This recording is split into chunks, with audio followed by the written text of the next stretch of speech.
All right, welcome back to All This Math. This is Professor Parker, and for today's lesson, we're going to talk about how to find the equation of a line when you're given a line, and the relationship between the line you're trying to find and the line you were given is that either those lines are perpendicular to each other or those lines are parallel to each other.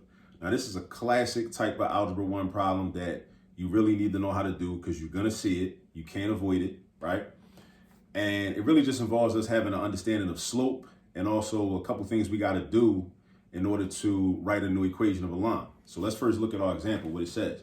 So this is the original line we given. This is not a graphical representation of it. This is just an algebraic representation of it, right? This is y equals negative 3x plus 8. All right, so you know your y-intercept is positive 8. So if this was a graph, you was looking at the picture of it, you know what I mean, on the coordinate plane with the y-axis and the x-axis. This line is going to cross the y-axis at positive 8. It's going to be up there at positive 8. That's where it's going to cross, right? The slope is negative 3. So as you know, the slope is always, when it's in this format, this is called slope-intercept form. When it's in this format, you got your last number is your y-intercept. Like I said, that's where the line crosses the y-axis, right? If you saw the picture, the y-axis is the vertical axis, as opposed to the x-axis, which is the horizontal axis, all right? The negative 3, that's your slope. The slope tells you how flat or how vertical, or however far in between the line is, right? Negative 3. And also because it's negative, there's something else you should memorize. Whenever your slope is negative, your line is going to go downhill. So if you're looking at your graph on paper from left to right, your line is going to go downhill, right? From left to right. If your slope is positive, then your line is going to go uphill from left to right. You know, yeah, it's going to go uphill like this. From my orientation, it's going to go uphill, all right? So that's just some information you should just know when we're dealing with equations in slope-intercept form and what the numbers actually mean. Like, what do those numbers really mean, right? So this is our original equation, y equals negative 3x plus 8, right? And we're trying to find two things. So we're trying to find the equation of this upside down capital T. Whenever you see an upside down capital T, the upside down capital T means perpendicular. Now, let me pause right there and talk about perpendicular. Perpendicular, think about geometry, because you also might see this in the geometry class. You might not just see this in the Algebra 1 class, like I said earlier. You might see this in the geometry class too. Perpendicular lines form an L with each other, right? They form a capital L. Or when you think of perpendicular lines, think of like a street in your neighborhood or two streets that cross each other, right? So if a line, if one street's going north and south and another street is going east and west, where they cross, like this, those lines, those streets are perpendicular to each other. Those streets are perpendicular to each other because one street is going north and south, the other street is going east and west. So they form an L, right? Or they form a T. You can upside down T or right side up T, right? Those streets are perpendicular. So lines on a coordinate plane can also be perpendicular, meaning they form also, you can say this, they form a right angle with each other. So if you took out your protractor, you know, the little like sideways, you know, capital D looking thing, right? And you measure the angle, it would be a 90-degree angle. It would be a 90-degree angle. All right. So that's what perpendicular means. So when you see the upside down capital T, just know that means that the lines are perpendicular and they form a capital L with each other. And also the angle that they form when they come together is a 90-degree angle, or also known as a right angle. Know that too, right? Now, this line also passes through this point. So you know that the line is in relation to this original equation we got, is perpendicular to this line, and it also passes through this point. And number two, we're trying to find another line that's parallel to this line and also passes through the same point, 7, 2, right? So this is how you do these problems, right?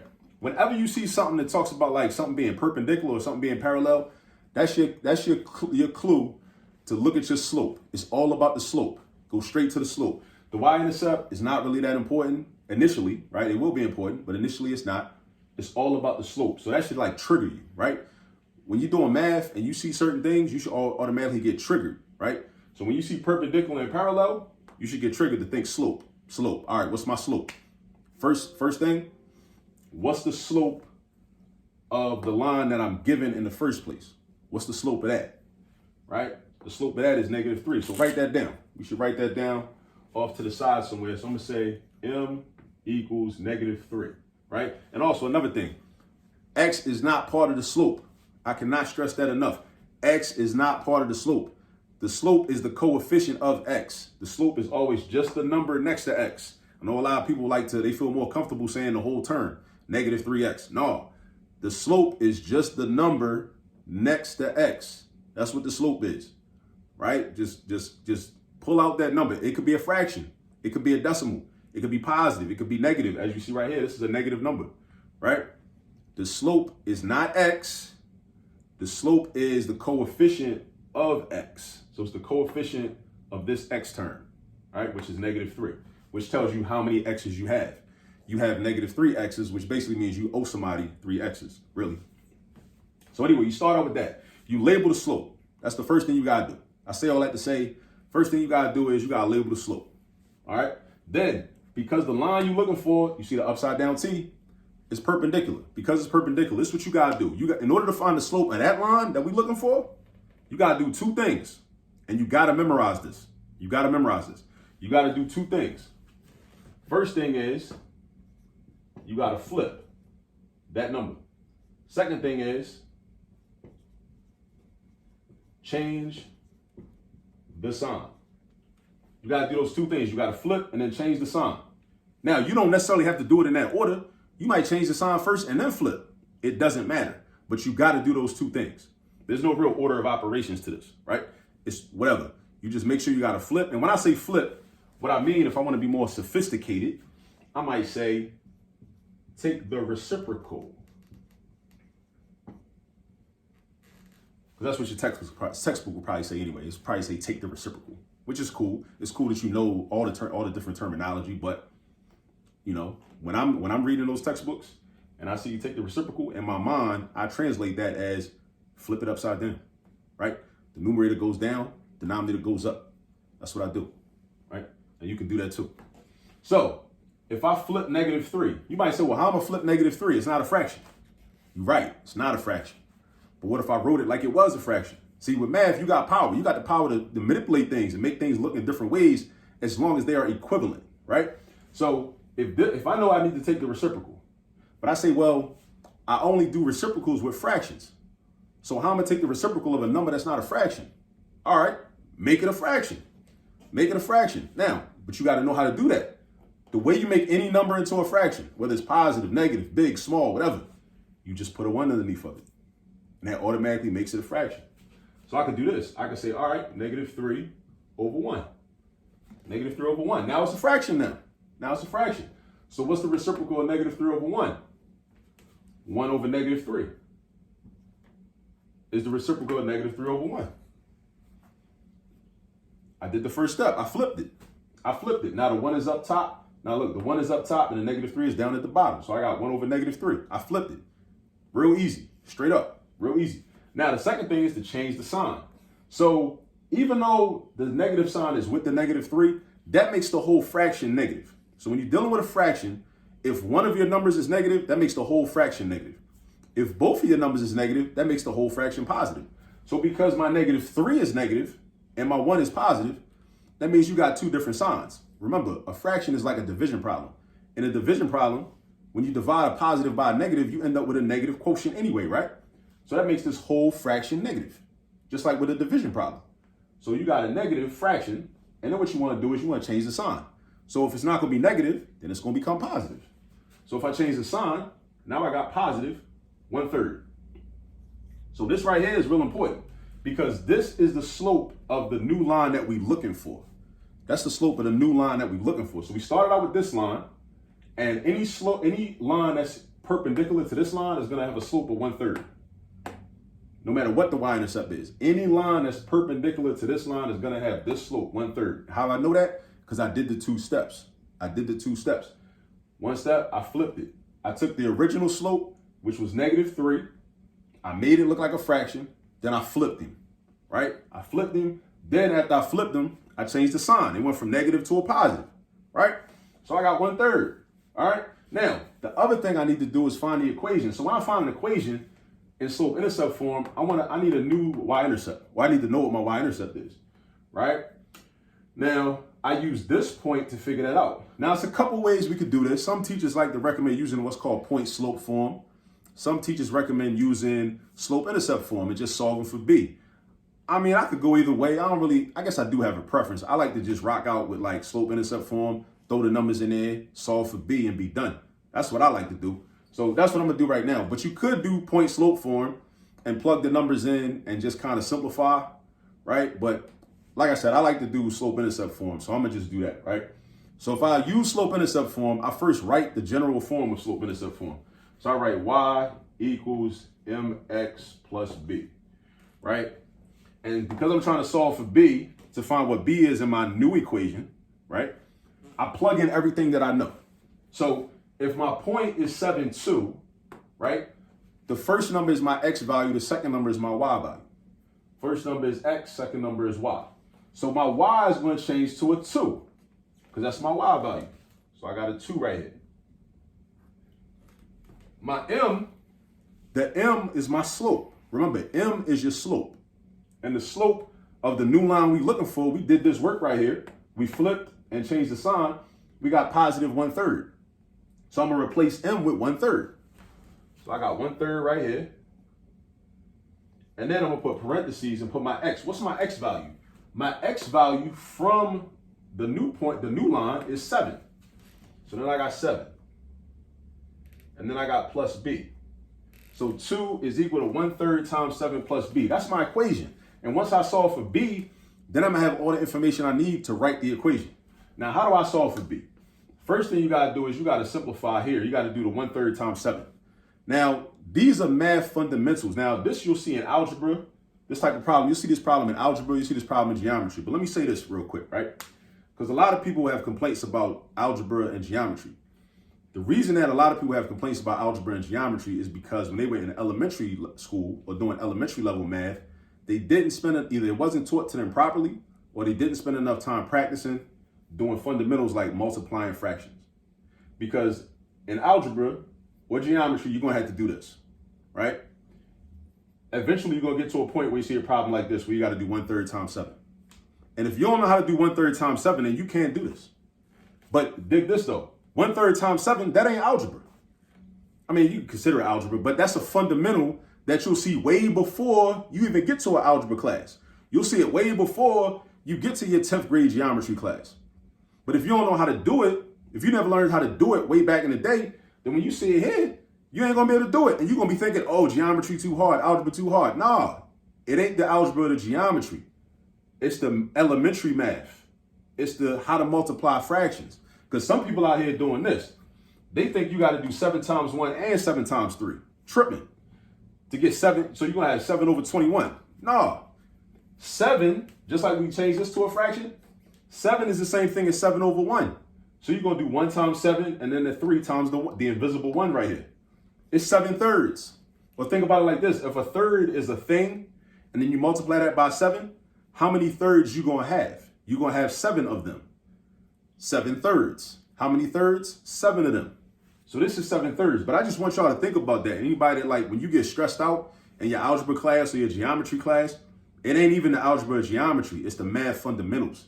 It's how to add fractions, how to subtract fractions, how to multiply fractions, how to divide fractions, how to add and subtract positive and negative numbers.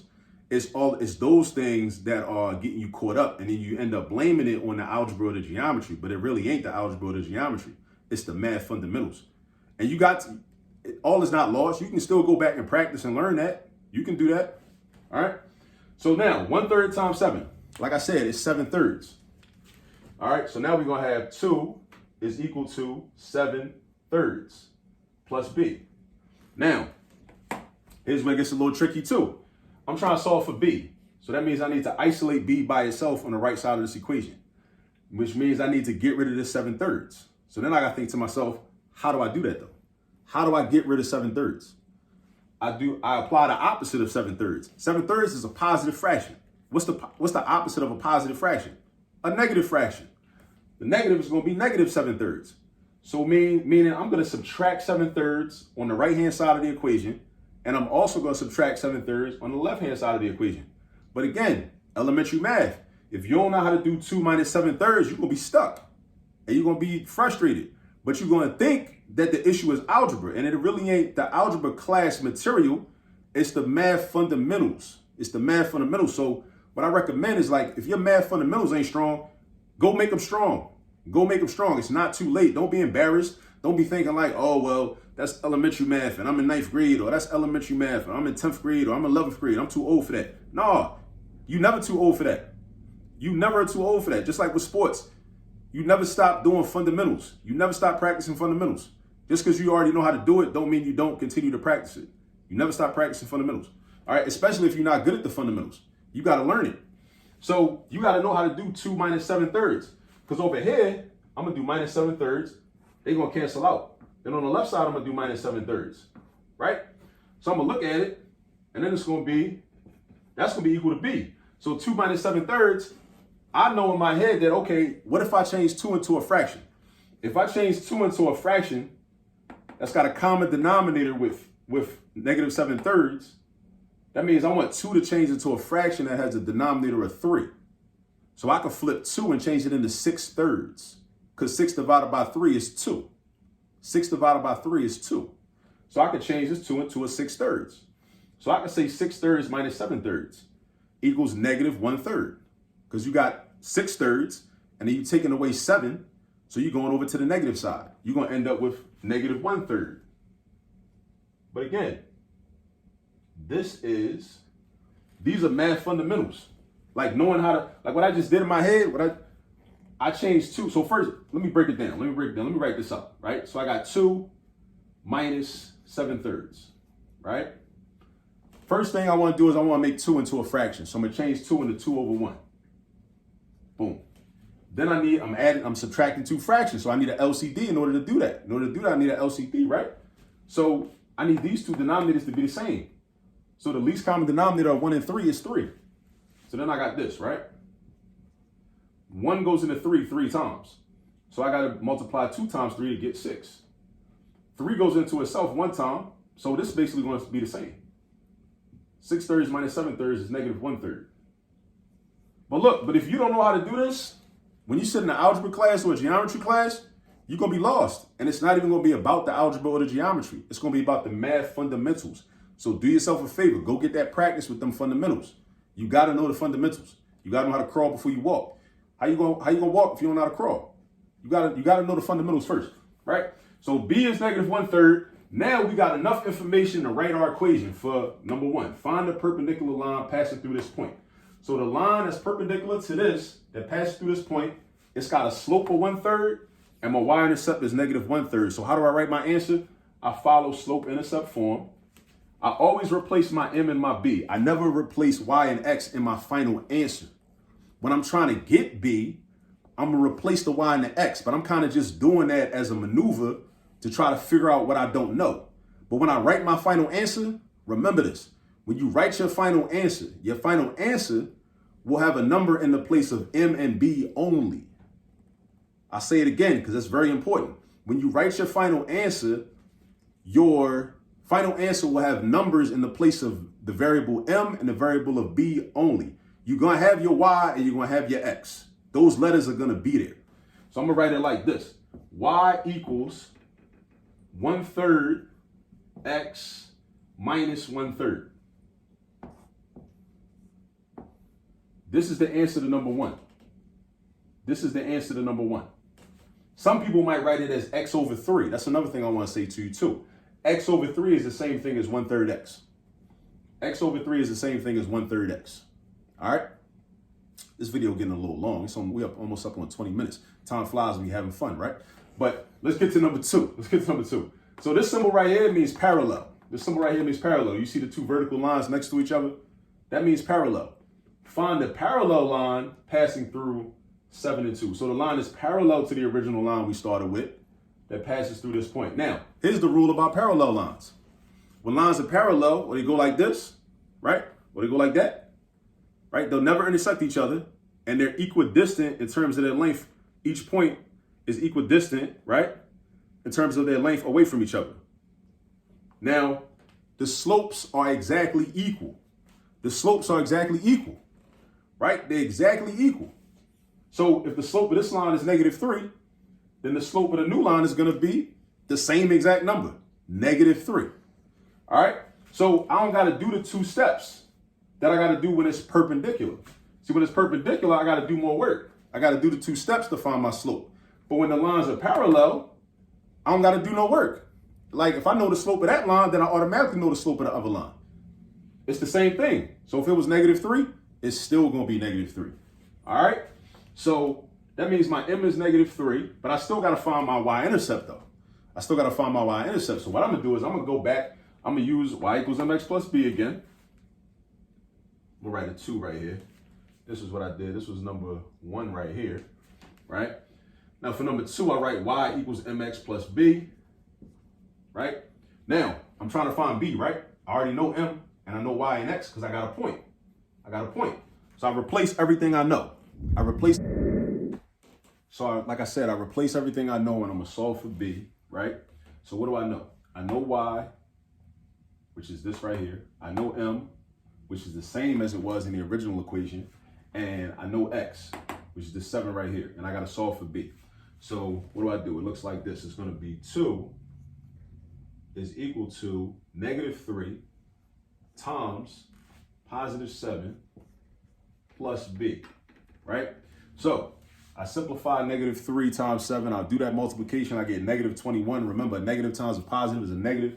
So I got 2 is equal to -21 plus b. And then in order to isolate b by itself, because that's how you solve for a variable, you isolate it by itself on one side of the equation, you get rid of the -21. The way I'm going to get rid of -21 is I'm going to do the opposite of -21, which is a +21, which means add 21. So I'm going to add 21, right? I'm going to add 21 to this, and I'm going to add 21 to this over here on the other side of the equal sign, right?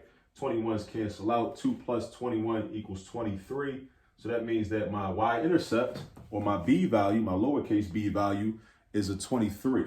So then I write my answer. Remember, in my equation, I'm going to have a value for m and a value for b. I'm going to keep the variable or letters y and x. I'm going to keep them.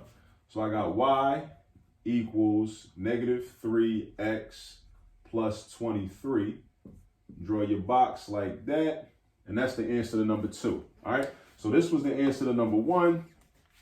Y equals 1/3 x minus 1/3. And then this is the answer to number 2. Y equals -3x plus 23. And this is a standard problem. So I want to make sure that you know how to do this whenever you're given an equation. And then you're asked to find the equation of a line that is perpendicular to that original line and is also parallel to that original line. So remember, you start out with the slope, right? You find out what slope you're working with from the original equation. And then if you're looking for a perpendicular line, you got to do the 2 things to get your new slope. And then you find your y-intercept. And then you write your equation. If you're trying to find a parallel line, you take your original slope and you keep it. Because in parallel lines, the slopes are exactly the same. Nothing changes, right? You don't got to do the 2 steps like with a perpendicular line, right? So you just got to like take that original slope, use it in one of the points, and the x and the y value from the point or the coordinates, and solve for b, or find your y-intercept. And then you're done. And that's what we got here. All right. So I showed you how to do it, but the way you're really going to commit it to memory, the way you're really going to understand it is by getting practice. All right. You got to practice these types of problems. You can't just look at somebody else do it and then think, oh, I know it now. Nah, you got to like ask your teacher, ask your professor, ask whoever for practice problems to work on, or just go online, do an internet search, find a worksheet with problems like this. You can look up finding the equation of a line, finding the equation of perpendicular and parallel lines, of lines perpendicular or parallel to another line. You can just do a search like that, right? And a bunch of different links and sites will come up with practice worksheets that are on the internet, all right? But go get some practice, and I'll catch up with you on the next video. Peace.